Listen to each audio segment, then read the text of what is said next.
The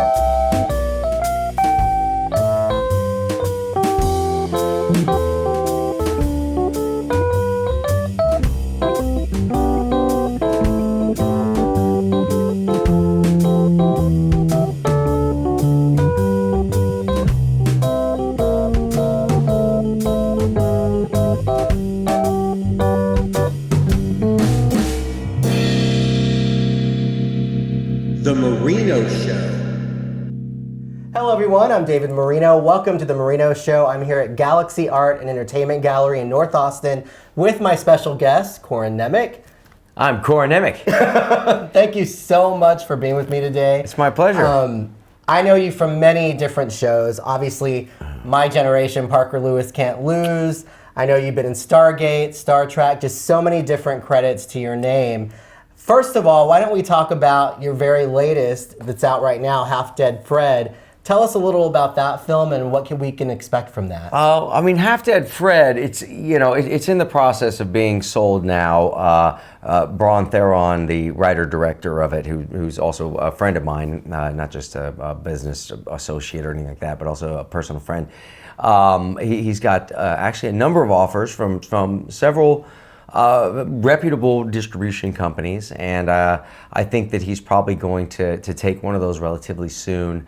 This day and age, the distribution game is a beast, but I think that he'll be able to navigate it. The Half Dead Fred, though, is more of a film noir.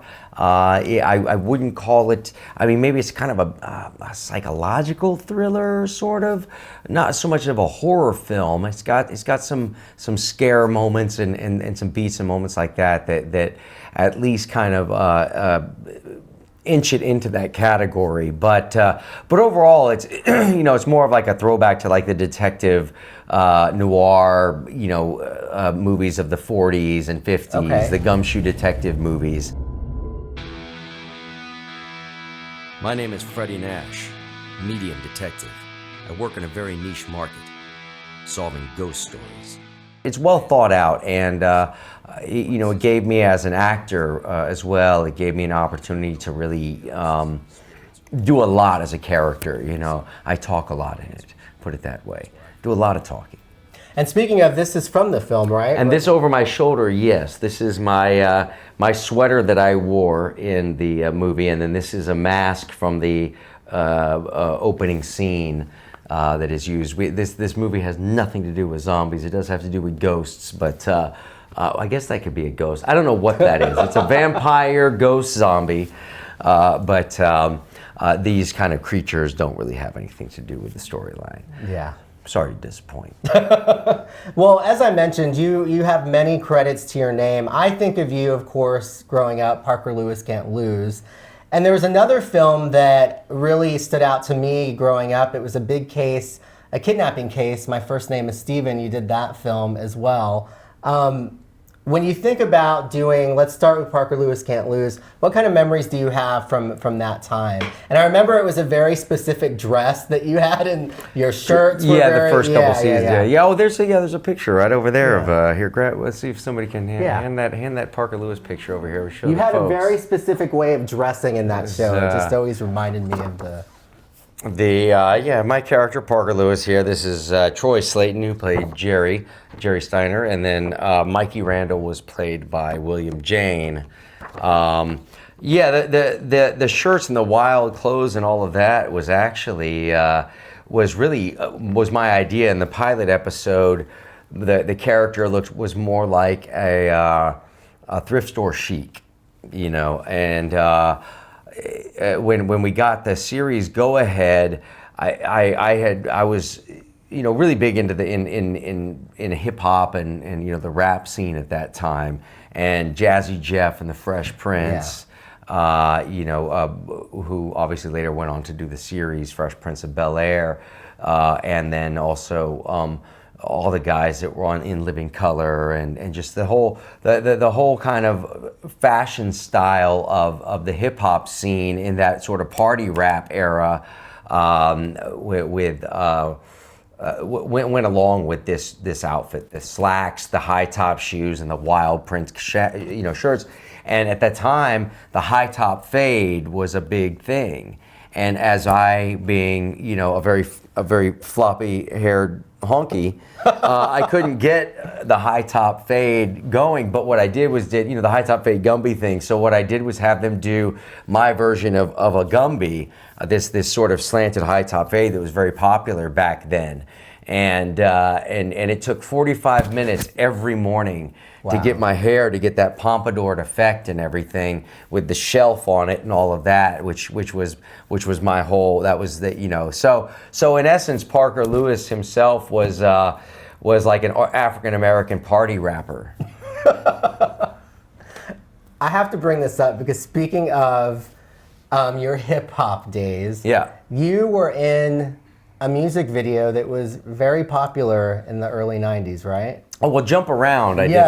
I was just there. I was actually in New York for a totally different reason, and I was friends with Everlast from when he was doing his early, when he first came out as Everlast, in his very first album before House of Pain.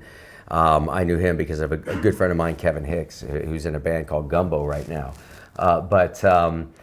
So when he was in New York, I was there at the same time. We were talking on, staying in touch at that point, and so he just let me know where they were shooting and said, "Come on down. We're shooting at this Irish bar. Come in and be in the video." And I was there hanging out with my buddy Jerobi from Tribe Called Quest, and then my friend Dave from the Violators. That he went down there. So all three of us went down. So when the door opens, and all it is me walking in the bar going, "Yo," and that's it. If you'll miss me like that, but it's me, and then I'm there with Jerobi from Tribe Called Quest, and then Dave from the Violators. It's us three together, actually. So there was more to it than just me there.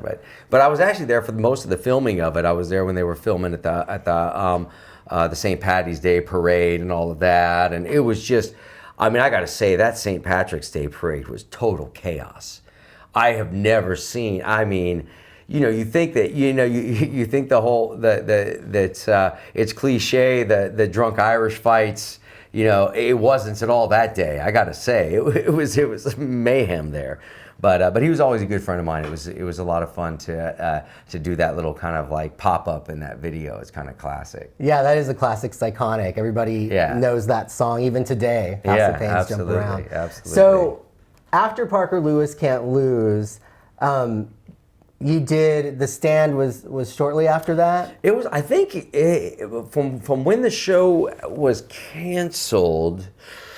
I might have done the movie Life Force Experiment with Donald Sutherland right after the third season ended, and then did The Stand shortly after that. But it was within the first year and a half of the show, the cancellation of the show.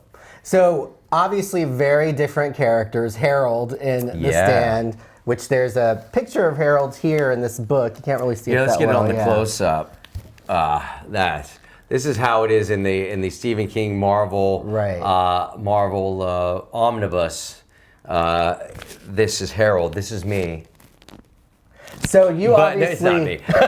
looked a little different. Well, the character description in the book. I was telling the story earlier. I could tell a truncated version of it because it's too long of a story for the punchline, but. The character of Harold is written as like an overweight, somewhat pimply faced kid, and I was very thin, and relatively thin. They're very thin, and as I am now, I probably weigh the exact same amount that I weighed when I did The Stand, They auditioned a whole bunch of people that met the character description as it was in the book, and Stephen King was writing the teleplay and producing it, through Laurel King Productions along with Mick Garris, a fantastic director, wonderful man, and they just couldn't find anybody that they felt could do the role, perform the character. Mick Garris had almost cast me in Sleepwalker a few years before, and it was really between me and Brian Krause. But Brian Krause was svelte. He was much more muscular, and looked a lot more physically the part. Obviously has the chops as an actor to do the role. I mean, I love Brian. That's a great movie, Sleepwalker. Well, So yeah, good. yeah. And in fact, Brian Krause, I just brought him in. I write and produce Lifetime channel movies as well. Okay. And I just did one called Lady Justice that's in final post production right now. And when I'm writing and producing, a lot of times I really can't wear all the hats. So I didn't play the lead role, but I put him in as the lead along with Kelly Sullivan and myself, and then have some other people come in and play some great roles. So smaller supporting roles. But anyway, that said, I love Brian. That's how much I love him.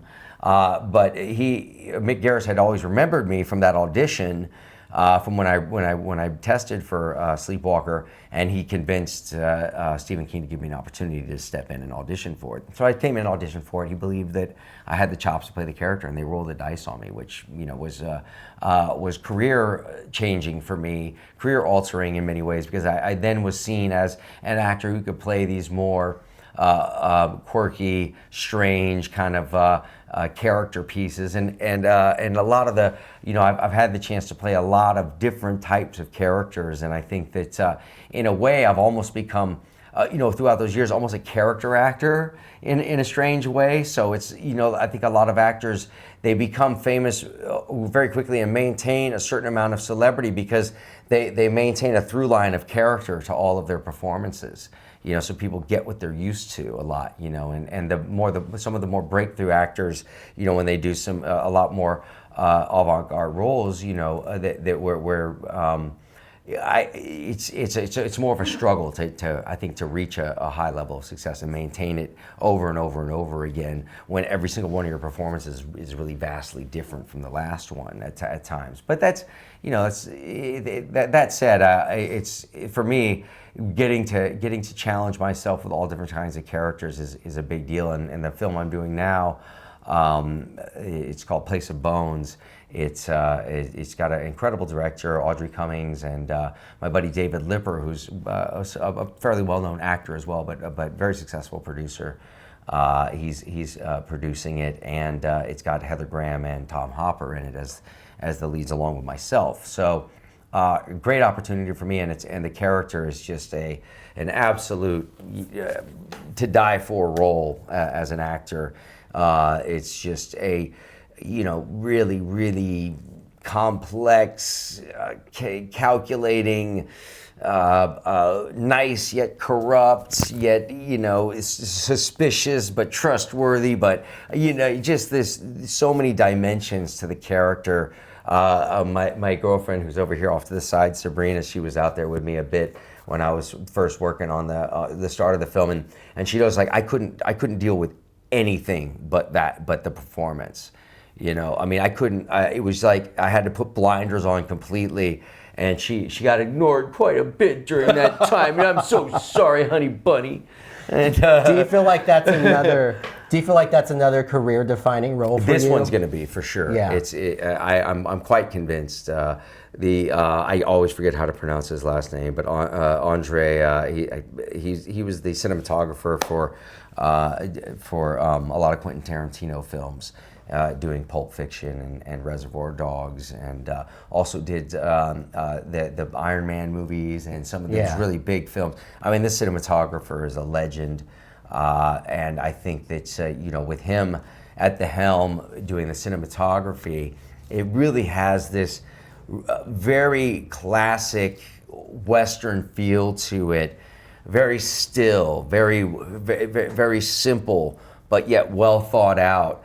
Every single time you're seeing through the screen, it's like a photo out of a National Geographic or something. It's like every frame is its own little masterpiece, So, in fact, I've worked with a lot of cinematographers over the years, and the only person that I worked with similar to working with him was Vittorio Storaro on the movie Tucker, the first film I ever did when I was 12 years old, playing Jeff Bridges' son in A Man in His Dream by Francis Coppola, who always used Vittorio Storaro as his cinematographer.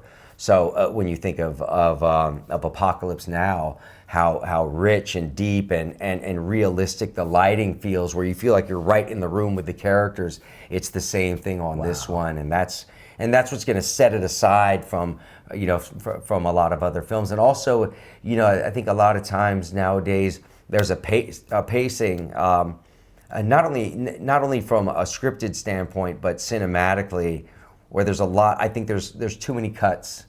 I mean, it looks great. There's a lot stylistically. There's films where it totally works, but a lot of inserts, a lot of cuts, a lot of it's like fast, so right? And nothing gets time to breathe. And this film is, there's so much breathing in it, but yet the pacing comes with how the characters are interacting with each other, not by having to trick it with the camera shots and stuff. Right. So, it's very exciting. It's almost like a stage play in many respects in some of the aspects of the scene work, but that just means in the longevity of the scenes. But the way that the story is told, it's just people are gonna love it. And then there's another Western I just finished too called Dead Man's Hand, which I co-wrote with a director named Brian Skiba, and that's based on a graphic novel of the same name, Dead Man's Hand, that was put out by Source Point Press. That has Stephen Dorff and Cole Hauser as the two leads, along with Jack Kilmer, who's Val Kilmer's son. That's a great cast. Yeah, it's a great cast. So having been a part of that, then this, I'm excited about both of those. And in terms of the Brian Skiba and Dead Man's Hand and Source Point Press, we did another film together a number of years back that's become kind of a sleeper cult classic. Ammo Content did the distribution on it initially, and they just, no offense to them or anything, but they didn't do it justice because it's a much better film, plays much better than it was allowed to be given the opportunity. But the market, people, because it's been found and people have found it and they're sharing, they're like, oh my God, you got to see this. How have I never heard of this? It's one of those sleeper ones. It's called Rotten Tail, and it's based on Source Point Press graphic novel as well of the same title that was done in the late 90s. That was one of their biggest sellers and a real cult classic in an underground kind of comic book subterranean world of comic collectors and such, especially of the obscure, not the ones who are going for all the name brand, Marvel, DC, this, that, whatever, the ones who are into the more obscure graphic novels and stuff. So, and the story is about a scientist who gets bitten by a mutated rabbit in a lab and slowly morphs into a half man, half rabbit, and goes back to his hometown of Easter Falls to get back at the bullies from high school and also save the town from these bullies who are trying to kind of politically take it over in a way. I need to catch that. That sounds right up my alley. And it's a horror comedy. It's very, very funny. That was the other thing too, is that when they did the trailer for it, when they did all the stuff for it to sell it, they just took all the dark beats and moments. So when you watch it, you think it's going to be this really scary, crazy, and it's this funny, relaxed, hilarious 80s grindhouse kind of, movie with overdone blood splurts and all of the stuff, and that are very funny. But in watching it, in watching the trailer, if then you watch the movie, you'd be like, yeah, this is not what I just saw in the minute and a half trailer. Well, I'm not supposed to be laughing here, So, I think that's where we first started, working together, Brian Skiba and I, and then also along with Source Point Press. And they have a great collection of graphic novels and stories that, when you get outside of the mainstream comic book world, it's similar like to the music world. When you get outside of all the corporate music and everything that's spoon-fed to you, there's some incredible artists out there, some incredible stories. And and I think that there's a lot of room in film and television, especially, to make deals with these smaller companies in the comic book world to bring these graphic novels to life, because the stories are so great. And I'm a fan of like indie music, indie films, and I love that. And I want to get your take on this. With just the way we are now with social media, do you think that's a positive in terms of helping to promote maybe indie artists, even indie films, as where before, like you've been in the business for a long time, it was a little different before internet to get word out of a film, How do you see it? Is it like a positive, negative? What do you look at it as? I think there's a transitional phase happening right now. In the music world, it's crazy how much money a lot of these artists are making. Some of them are able to, to bridge the gap organically between them and a big hit, just because of the nature of trend and all of that. If they catch the right wave at the right time, with the right song, with the right video, at the right moment, with the, suddenly TikTok, all that, yeah, with all the right, things going on, anybody can make $1 million. It's true. Because $1 a download, it's not, worldwide, it's not difficult to get 1 million people out of how many billions we have on the planet, 4 point some odd billion or whatever it is. There's 6 billion. I don't even know how many it is anymore. But so if you get any kind of trend factor like that, forget about it. So the music game has definitely opened up. The music companies have had to change their business model because of it. Because so many artists were able to go out there and make their own money, and they weren't getting a cut, that they had to go, okay, listen, we'll cut you in on everything we're making, and we'll put our marketing machine behind you, So it's really it's allowed for the artists to make a ton more money, and for the companies themselves to acquire a lot more, because now, from my understanding, it's more about the hit than the album.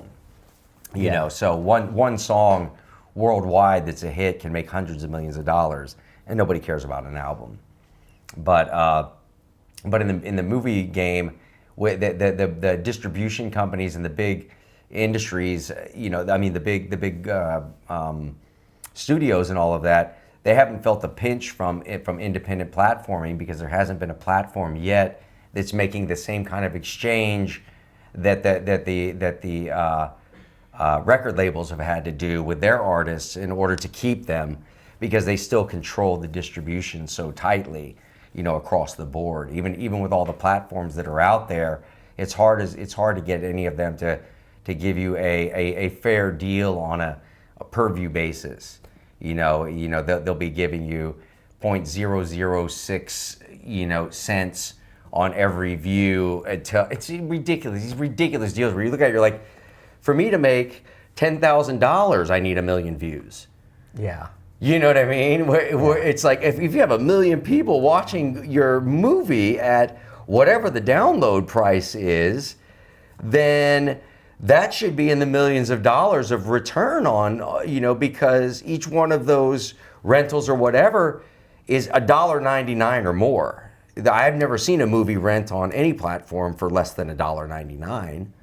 So if that's the case, then somebody's making a lot of money and they're not sharing it, So eventually something has to break the camel's back on that. I don't know how it's going to be done, because it's like a distribution mafia, you know what I mean? It's like they don't want anybody else in there, because then if anybody realizes takes it away from them, yeah. Yeah, if anybody realizes the scam, the Ponzi scheme that they got going on,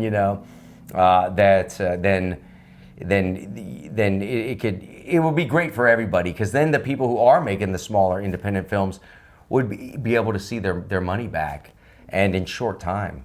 Yeah. I have to mention that you have a lot of sci-fi films to your credit. You produce films for the Sci-Fi Channel, right? And then you were in Stargate, Star Trek.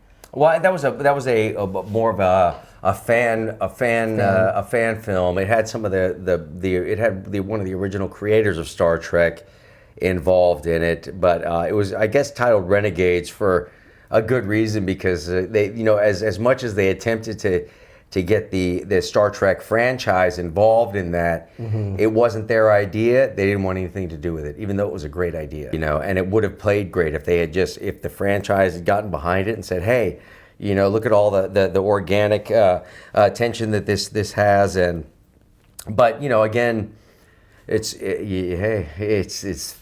a closed door system.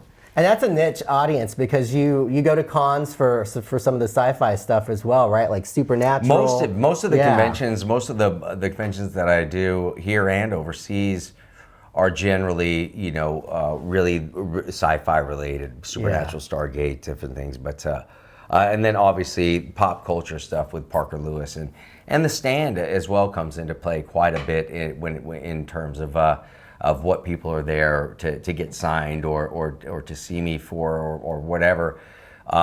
The primary ones are Parker Lewis, in ascending order: Parker Lewis, The Stand, Stargate, Supernatural. Just those four alone, there's been enough of a response from the fandom to be able to travel and do these kind of conventions and meet and greets or whatever else the case may be. It's been incredible. What's the craziest fan interaction you've had when you've gone to some of these cons? Well, there was a woman that had shown up to a convention over in France who, when she had bought a special kind of, like, I have nothing to do with how they sell VIP tickets or what they do with them or how they section off areas or anything else. But in this so-called VIP lounge, which was like a kind of a bar area that was at this big convention center for like a private bar, and they had this red rope sectioned off between one seating area and another seating area. And I guess when she bought the VIP, she says you can have drinks with the stars or whatever it is, But they can't cross that red velvet rope, and all the actors are over there having some drinks or doing whatever in between, having to do this event or that thing or this talk or whatever. And the last thing you wanted to do at that point was talk some more. It's a moment where you can like sit down, have a break, maybe have a chat with somebody that you've worked with before or whatever. But then you're looking over across this red velvet rope, and there's all these folks who've probably paid several $1,000s, or I don't know. Some of these conventions charge an astronomical amount, but just sitting there looking across, just staring, just sitting there, just staring over, and I don't blame them. It was very awkward for them and us because they thought it was going to be a mix and mingle, and So it they wasn't. just got to watch So they got to y'all. go. Basically, they got to go in. It was like we were fish in an aquarium. So they got to go in and sit down and order drinks from the same bar And then just watch it. and just watch us drink or hang out or talk or whatever. It was the strangest thing in the world. So this one woman who had paid this amount, thinking that she was going to have a chance to have cocktails with me or whatever, was very upset when she got into the VIP cocktail area and realized she couldn't go and sit down and have drinks with me. And she ended up having to almost be dragged out by security. It was strange. It was strange. Yeah, she literally almost had to. She pretty much. They had to politely keep their hands on her and guide her out the door. Put it that way. Wow. That was one of the other strange. The other one was in the UK, and I wasn't too scared about it when it first happened because I know what the gun laws in UK are so strict. But a guy came up to the table and he was talking to me about the weapons that they use on Stargate and all that. He goes, can I show you the new gun I just got? And just reaches into his fucking backpack and shit. And I'm like, security! And he whips out, and it's a replica gun. But the damn But thing you don't is, know, it looks real. No, I mean it looked real enough, really, to where if I was a police would officer, freak me out. I might have shot this guy. You know what I mean? And but I knew that unless you're a flat nosed cauliflower guy from Liverpool, England or something, you're not going to have a handgun in the UK. Because they're very difficult to purchase. So I wasn't too worried about it when I first saw it, but I did give the little signal to. They know, but a lot of the events they give a signal, for security purposes or anything like that to anybody. So I gave the little hoodoo, and they're like, shoosh, he swooped in on this poor guy, and they, checking the gun and doing all of that stuff. But yeah, there's some crazies out there. There's some whack, but that goes with anything. That goes with life. I've been so blessed to be able to continue in this career and have all the experiences I've had and travel all over the world like I've been able to do and have opportunity to, because honestly, it sounds cliche and all of that, but to do the conventions, the thing that I like most is being able to personally thank people for enjoying the work I've done, because it's so rare that opportunity, arises, at least because, I try to live a private life. I don't really make a big stink out of what I do. I love my anonymity. I cherish it. I cherish being able to, because her girlfriend is, we're somewhat friends with Hulk Hogan, but put it that way, socially.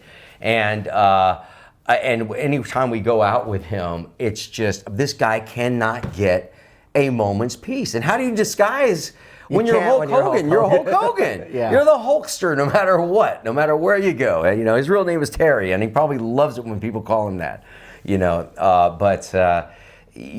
I just can't imagine just the intrusive nature of not being able to have a moment's peace in life would be, that'd be a lot. I mean, I understand that it comes with the success and everything, and when you're talking about notoriety, the more positive notoriety, the more notoriety that you have generally comes with the amount of success that you've achieved. I mean, fortunately for me, I've been able to maintain a career, one that, to all intents and purposes, would be considered successful because I'm still participating in what it is that I love to do.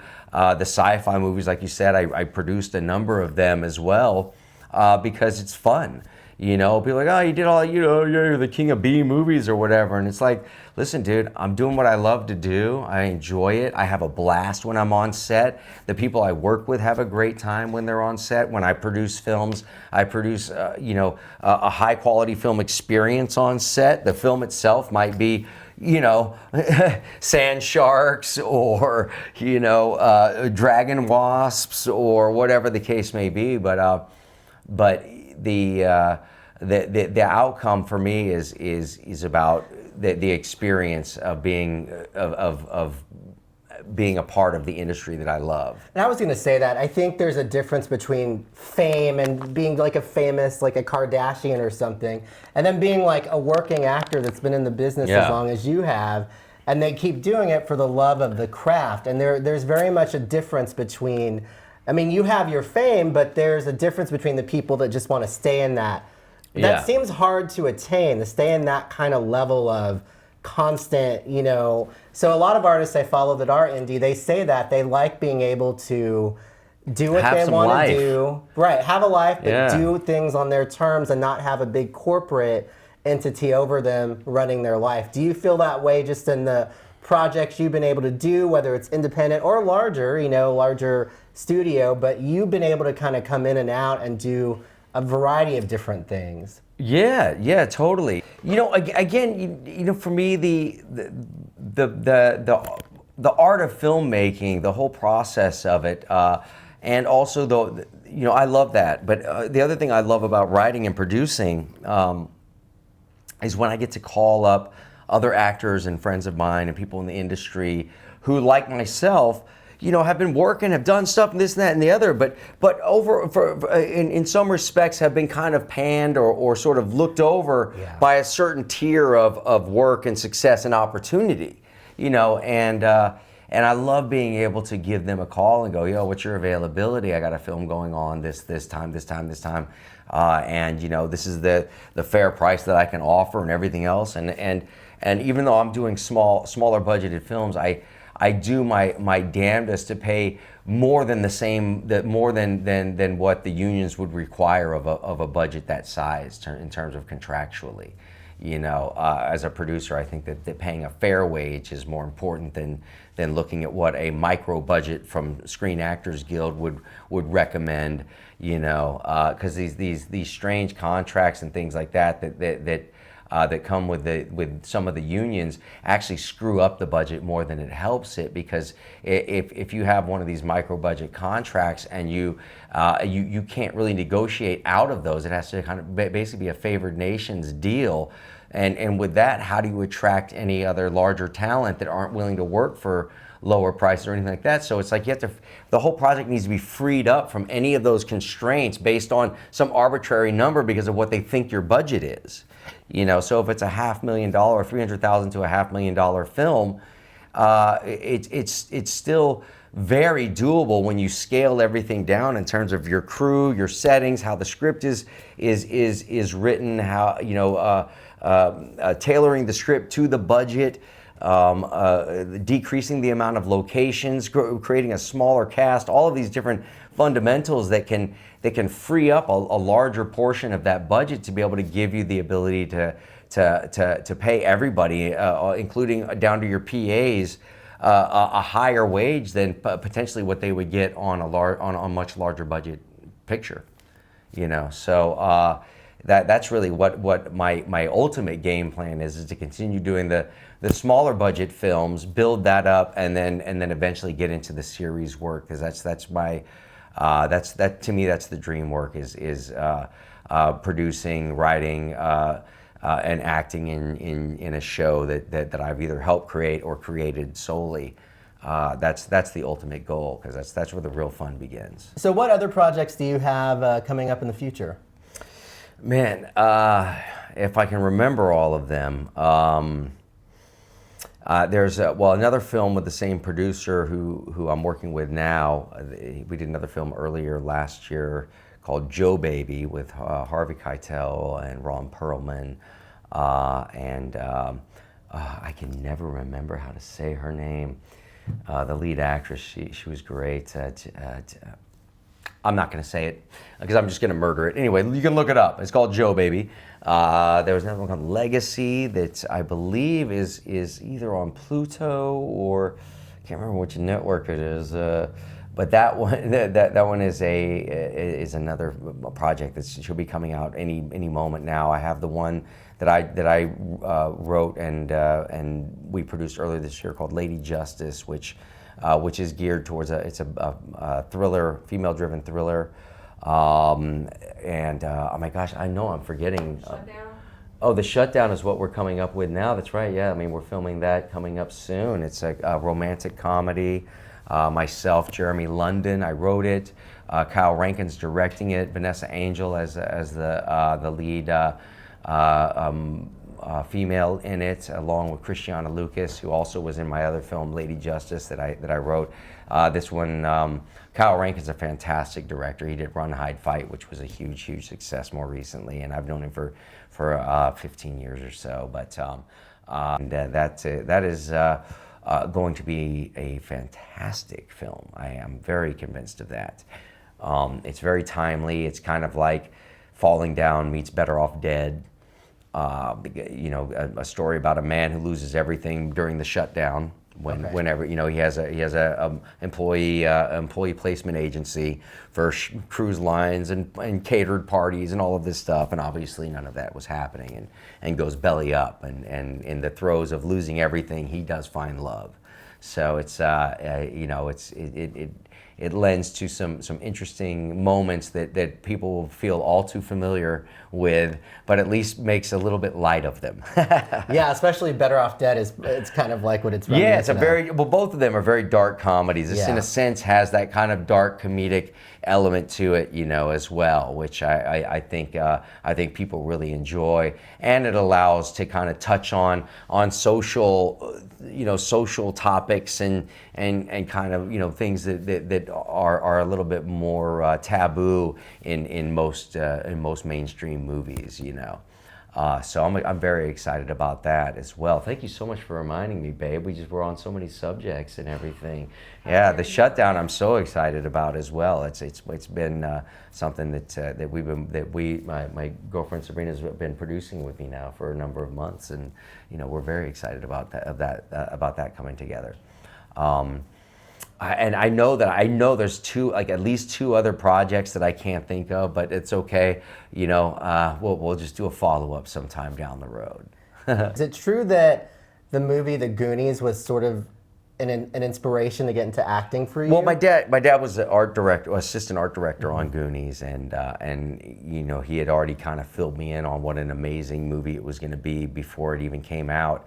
And I was just absolutely blown away by it. So I understood the dynamics of filmmaking and understood what the process was, and I was really interested in joining that process in some way, and seeing how much fun the actors had making that film is really what kind of drove me to do it, because I was like, hey man, these guys can get paid to play for a living? Sign me up. Thank you so much, Corin, for joining me today, and we'll see you next time on The Marino Show. And if you're ever in Austin, come by Galaxy Art and check out the museum. Pachoo!